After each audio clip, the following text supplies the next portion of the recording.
ये लोगों में धारणा है कि जो खेलते हैं वो पढ़ते नहीं हैं,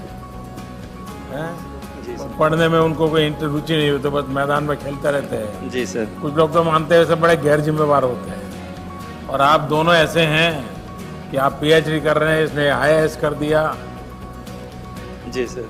ये तो आप बहुत बड़ी प्रेरणा दे सकते हैं आप देश के नौजवानों को। जी सर, बस सर स्पोर्ट्स के साथ साथ पढ़ाई भी चल रही थी, तो इससे एक फ़ायदा ये होता है कि हमें डिस्ट्रैक्शन कम होती है। खाब जैसे ही हम स्पोर्ट्स से फ्री होते हैं तो रेस्ट भी कर लेते हैं, और साथ में हमारा समय ख़राब नहीं होता, हम खाली और दिमाग ज़्यादा भटकता नहीं है इन चीज़ों से, क्योंकि बिजी रहता है। आपने और भी खिलाड़ियों को भी देखा, उनका ऑब्जर्व किया होगा, उनकी टेक्निक ऑब्जर्व की होगी, क्योंकि खेलने के लिए जाते हैं लेकिन बाकी समय सीखते भी हैं औरों को कैसे खेलते हैं, क्या करते हैं, तो आपने भी बहुत कुछ सीखा सर।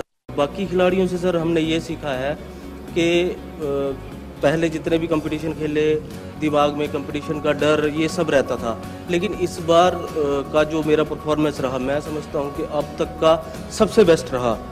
मेरे दिल में कोई डर नहीं था, कोई कुछ नहीं था, मेरा हर एक तीर मुझे पता था कहाँ लग रहा है। सर बचपन में सर हम दूरदर्शन में सर हम होंगे कामयाब देखते थे सर, क्योंकि मेरी शिक्षा सर गांव से शुरू हुई थी। 3 बार सर मुझे स्कूल वालों ने एडमिशन नहीं दी थी, और ज़िंदगी की सफ़र ने सर आज पैरालंपिक में मेडल दिखा के आपके बगल में बैठने का सौभाग्य दिलाया है सर, जो मेरे लिए पैरालंपिक मेडल से कम नहीं है।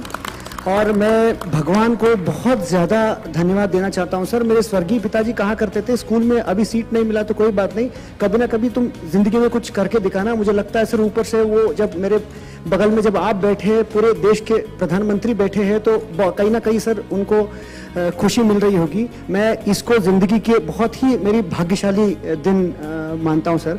और 2018 में सर, जैसे सर आपने कहा कि आग लगी रहनी चाहिए कि एशियन पैरा गेम्स में क्वार्टर फाइनल में सर इंडोनेशिया के खिलाड़ी से मैं हार गया था, तो एक मेडल चूक गई थी। इस बार सर सेमीफाइनल में वही खिलाड़ी मुझे मिला, और मेडल के बीच में वही खिलाड़ी खड़ा था। और सर आपने कहा था जाने से पहले कि आप मत सोचना कि सामने कौन है, आप अपनी बेस्ट देना, आपकी प्रेरणा थी सर, और भाग्य मेरे साथ था सर। आपके सामने सर ये प्रदर्शित करने का मौका मिला है सर। सोने से थोड़ा कम चूक गया सर, बट मैं वाकई में सर सौभाग्यशाली महसूस करता हूँ। अपने पराक्रम से, अपने पुरुषार्थ के कारण है यहाँ है, किसी की कृपा से नहीं है सर। बट जो प्रेरणा आपने दी है सर सारे खिलाड़ियों के लिए और मेरे लिए भी, वो बहुत ही हम सौभाग्यशाली महसूस करते हैं सर। जैसे और खिलाड़ियों ने भी कहा सर कि वहाँ जब बात करते थे, जब आपने सर हम लोगों से बात की, और लोगों को वहाँ जो ऑफिशियल्स होते थे, वॉलंटियर्स होते थे, उनको विश्वास नहीं होता था कि हमारे देश के माननीय प्रधानमंत्री हमसे बात कर रहे हैं। वाकई में सर हम बहुत गौरवशाली महसूस करते हैं सर। इन दिनों पूरे देश का माहौल बदल दिया है आप लोगों ने। आपको तो लगता होगा कि मैं एक मैदान में किसी एक को हराता हूँ, ऐसा नहीं, आपने हारी हुई मानसिकता को हरा दिया है, ये बहुत बड़ी बात है। और मैं मानता हूँ कि हमें जीतना भी है और हार को हराना भी है। हार को हराने का मूड हमेशा बना रहना चाहिए।